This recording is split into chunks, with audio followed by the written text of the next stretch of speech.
So Jimmy was like, yo, you know, we got this one of the beats you got, I want to use for Lil Sean, and I'm gonna get Tupac on it. So I was like, all right, cool.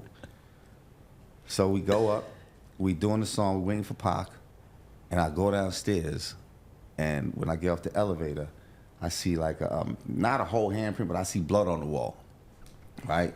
I try to jump back in, and the elevator closes on me. So I look to my left, and I see Pac.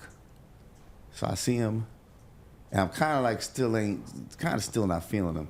We get in the elevator, and you know, he's there with his homeboy, and you know, he's like, yo, let me see your phone. So I give him my phone. He drops the phone. I'm like, this nigga. Get the phone back up, and his homeboy got his hand on his waist. So I hit his waist. I said, how'd this happen? He jumps back like, no, he got the drop on us. All right. We got the elevator, and dude just goes crazy. Crazy, yeah, he goes crazy. And it was weird because this session had Andre Harrell at Puff like this. This is not he got shot, obviously. Yeah, okay. And I never have a lot of people at my session, but Jimmy was like a politician. Yeah. You know, everybody's coming to see him or he's putting people together. So there's like 16, 17 people there.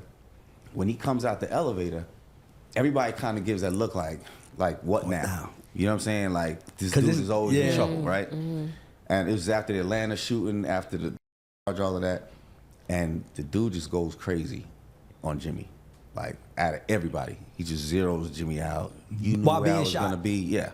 You knew where I was gonna be, and he's just going crazy. Everybody's looking at him like what's wrong with this guy, you know? So his homeboy gets a little emotional. The dude with the gun gets a little emotional, and I'm like, yo, what happens when the police come? What you gonna do with that? And he's like a little stuck, like, oh shit. I didn't know that Sean helped him out with that. But Sean told me he did later. And you know, it just went into, he just kept accusing Jimmy, And this is the funny thing, Jimmy back then was like 5'8", 150 pounds, 155 pounds. Like little Jimmy, like his son. Yeah, because I see small like that. Yeah, he was a little skinny dude. Really? You know? And Pac just kept going in, and Jimmy was like, bro, have a seat. Like, should we call an ambulance, whatever? And he's like just firing off, and all of a sudden he's like, yo, call my mother. Call an ambulance. And everybody's like, what the fuck? Just another person. Yeah. So he goes through that, and then after a while, Jimmy gets tired of it. And Jimmy was like, yo, I'm gonna go downstairs. You wanna talk about something, we can go downstairs. And me, Jimmy, and Howie T get in the elevator. And we get in the elevator, and this is what I think started most of the drama. When we get in the elevator, when we get off, the police are there. There's two cops there. They put us on the wall, they take our IDs. We just stand there waiting, and all of a sudden, Biggie and like 13 dudes come down. Now the whole hallway off the elevator is flooded with dudes. So we sitting there like somebody go kick a gun on the floor, and we all going to jail. This is bullshit. So we stand there, and then he finally they're about to let us go, and then Pac comes down the elevator with his head bandaged when he did the, you know, in the wheelchair. He comes down, and then he was on the stretcher. Yeah. So they rolling him, he's looking at us, and we looking at him. He don't say a word. But when we left, we walked out the door, made an immediate right, went to the corner, crossed the street, and then came back this way. Yeah. Biggie and them walked out, arms swinging with the media right there. Yeah.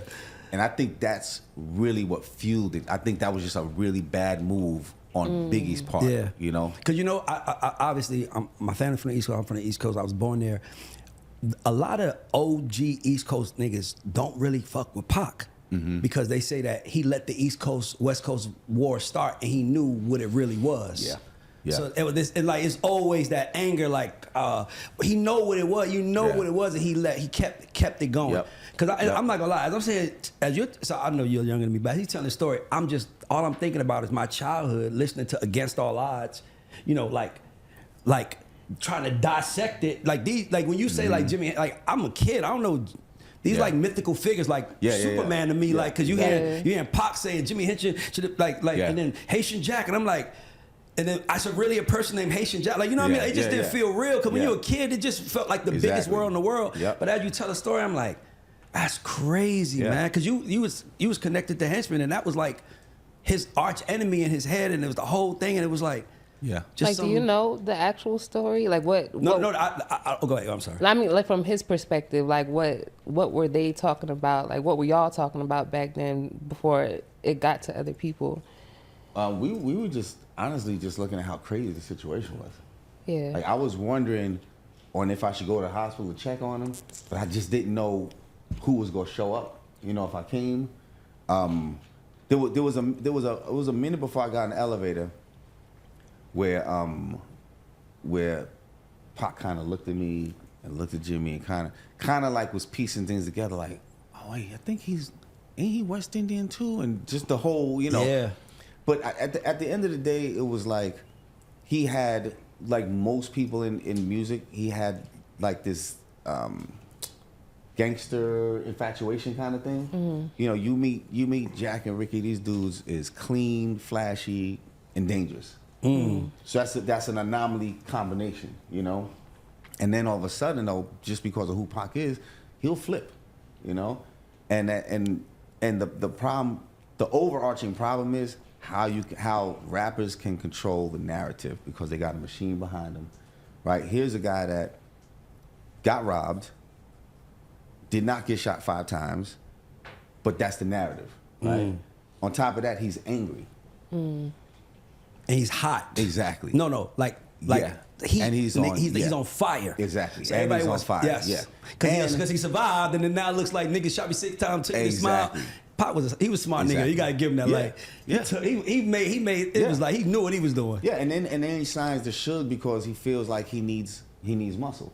You know, instead of just addressing whatever the issue was. These dudes is gangsters that make millions. They don't care about, you know what I'm saying? They don't, that's not their problem. They don't care about any of that, you know? They met Pac, they cleaned him up, take off this bag of shit, wear this shirt, get a Rolex, you know, they literally melted down his jewelry, you know, like they was kind of like creative directors in a way, you know?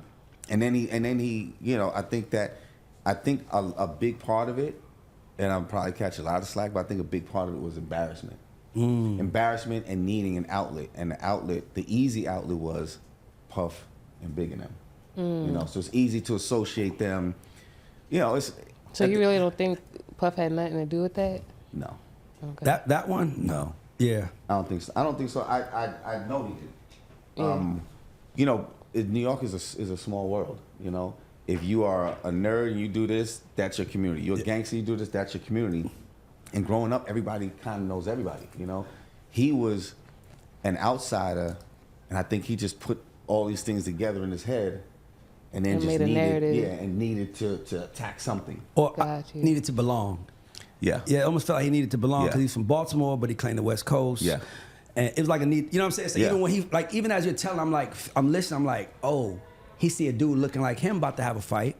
Dude his age about to fight these older niggas.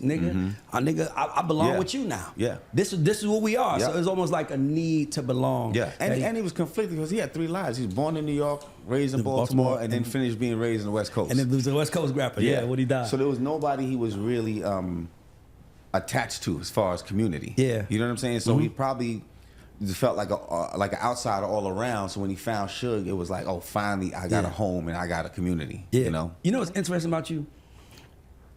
And as you're talking in rap, this is in our community, you know, R&B niggas get treated like R&B niggas. Like, oh, he an R&B nigga. You know what I'm saying? Like, just being honest, right? It's like,